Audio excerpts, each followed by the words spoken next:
Hello and welcome back to another episode of Critical Reactions with your host Bryan. We're going to continue on exploring more classical music for this Classical Appreciation Month. This one a request from Sir Micho. It says Kjartan Sveinsson. I can't pronounce the album, but the track is technically called Teil I, which is just part 1 of this 4-part movement, which I believe the album name is technically the song and then the parts of the movements, but whatever. We're going to be looking at the first movement of this track. Y'all may know Kjartan from a little group called Sigur Rós. I am not sure what instrument he plays, but he is a part of that group. So it'll be interesting to see what he does in a classical sense, which, I mean, Sigur Rós already incorporates some elements of that in there. So looking at a solo project right here, see what's going on with Kjartan.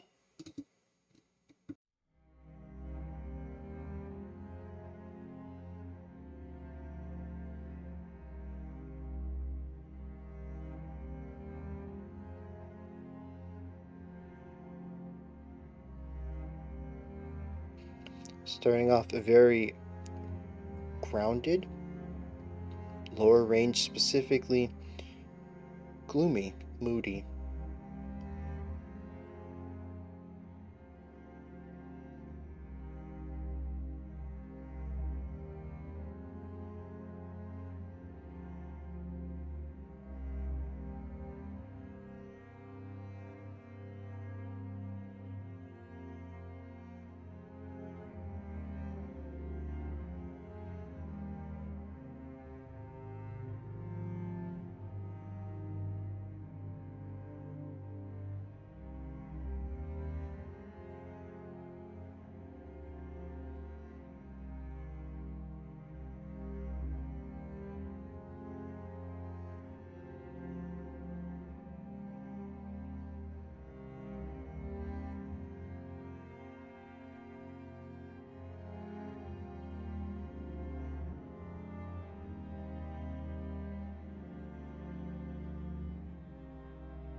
Really digging that harmony coming in.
It's really interesting. A lot of the foundation here is just made up of 2 quarter notes and 2 half notes.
Really interesting dip right there in volume.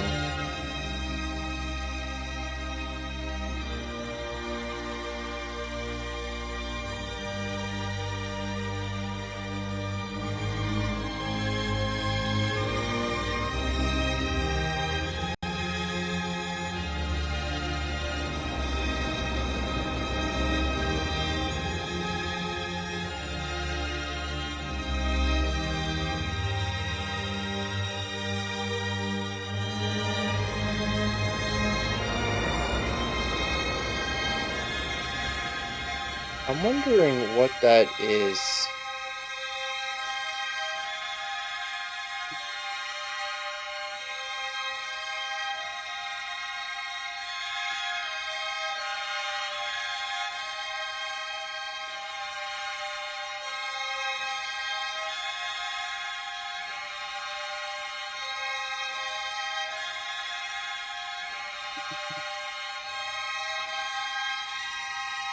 There's a lot of dissonance in here.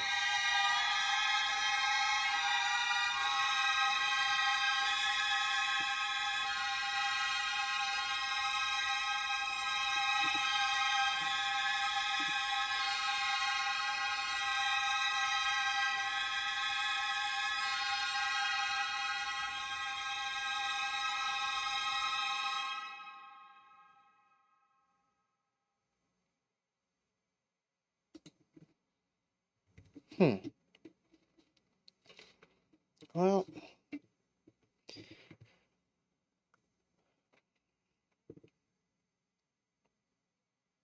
it's one idea.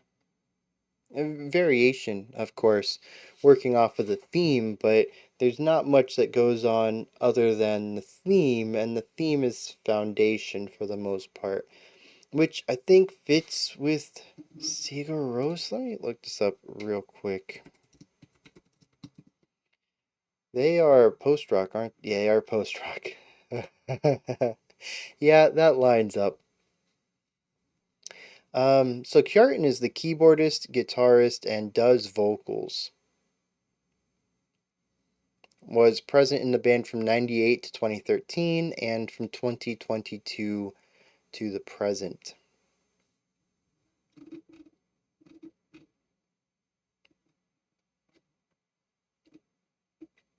So he wasn't on a handful of albums, but was on there's a 2023 Sigur Rós album? Ambient chamber music, modern classical. Huh. I don't know if that's on my list. I'll have to look into that. Back on topic. Kjartan. Yeah, so this track is a single idea that evolves over time. It is a slow burn of a foundation. And what that ends up being is we start off in, I guess it's about 1.5 minute groupings of just our lower pitch stuff, then our middle pitch stuff, then our higher pitch stuff, and then the ending is a variation, a shorter variation with just our violins and I think violas. And so we have this, we start out rather flat, we build it up until we have a very large idea, and then we compress it back down until we have that same thinness but presented at the top. And through this whole idea, we also have an expansion of the volume getting larger and larger as the song goes on, increasing the weight and the density of the track simultaneously. I do think it's interesting how the theme changes in emotions at certain sections.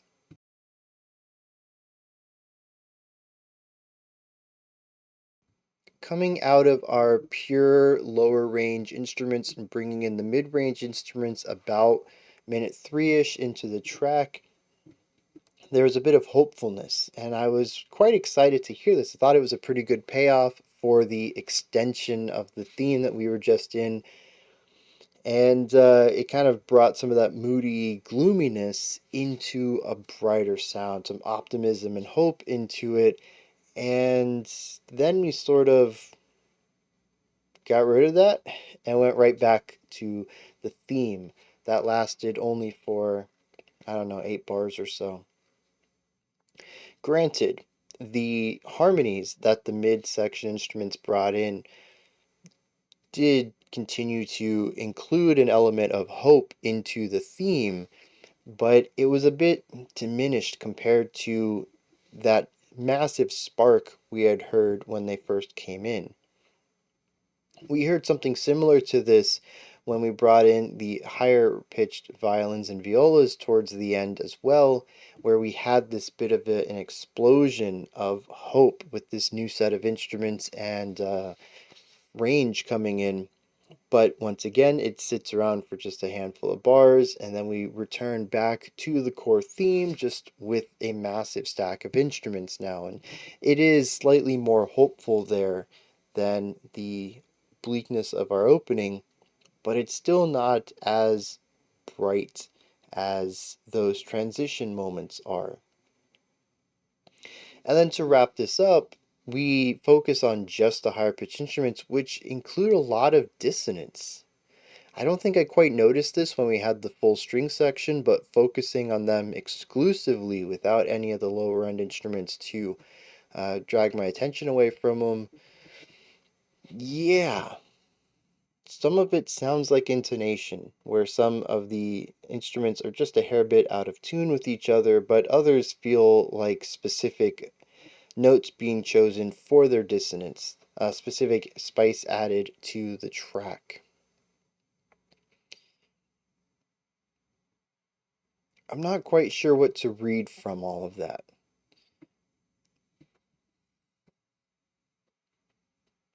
I mean, on one perspective, it is something that I've done in my music before, is idea of shifting perspective. You can take an idea that you've heard before, but change the key, change the range, change the timbre, and you'll find that it evokes a different emotion within a different context. We sort of hear that here, except we're just adding more ideas to the base idea is gloomy, but that's only because it's missing specific notes that would further symbolize or further signify the true key that it's in. And as we add more instruments, more ranges, more notes to this, we're getting a fuller picture of the key, and the key actually wasn't completely gloomy. It still had a little bit of that, but there is a hopeful, a triumphantness in there that just viewing the few notes that we were with the lower instruments wasn't quite noticeable. I like this idea. I think it works very well. As we add more things, recontextualize, get the bigger picture, we notice that it isn't as gloomy as it seems. As for the execution, though,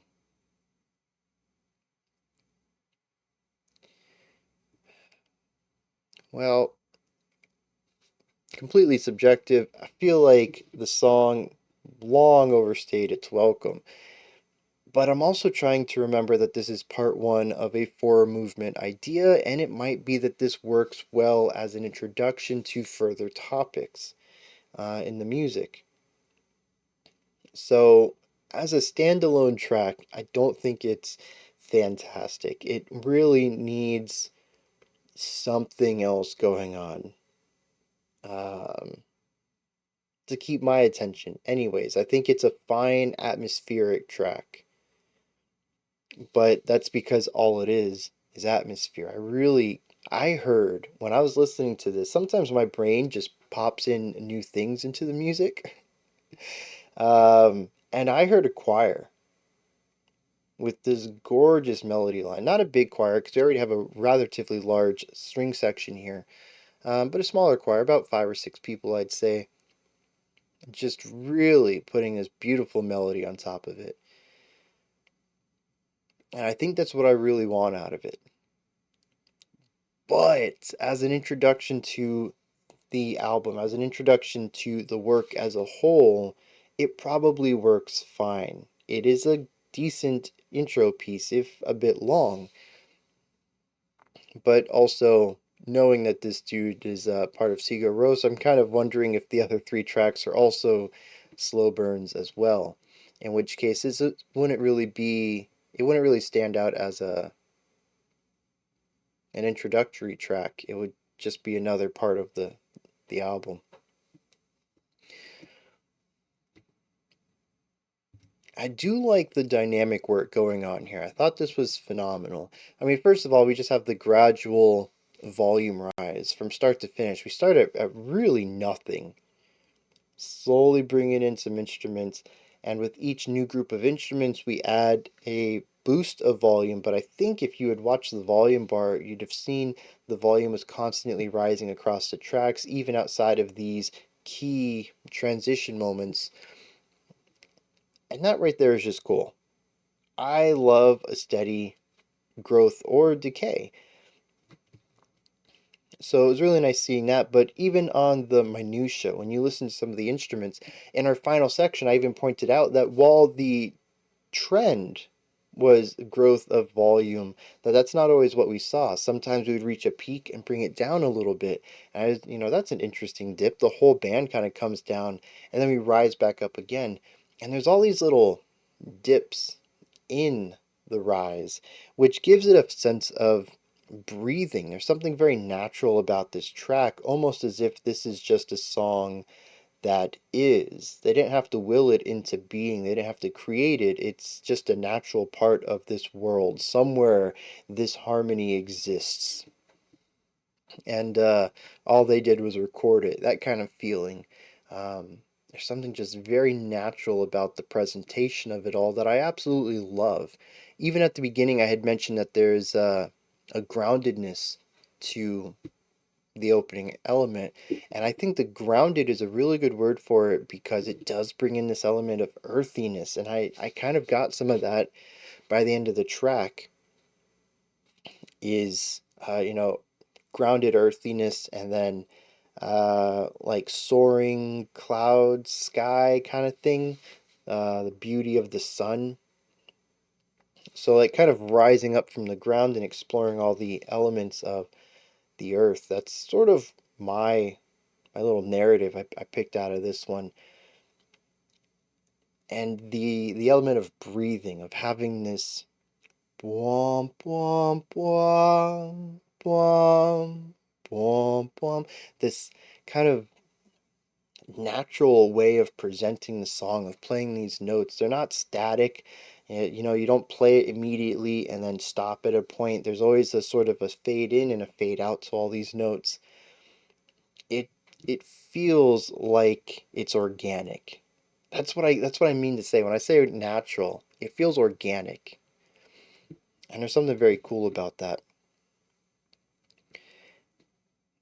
And I'm real mad because I was queuing this up to segue into something.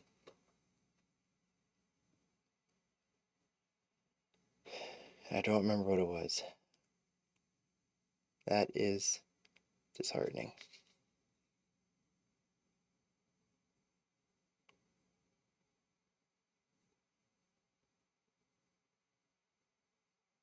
Well, I guess that's just gonna have to be it then. That's a shame.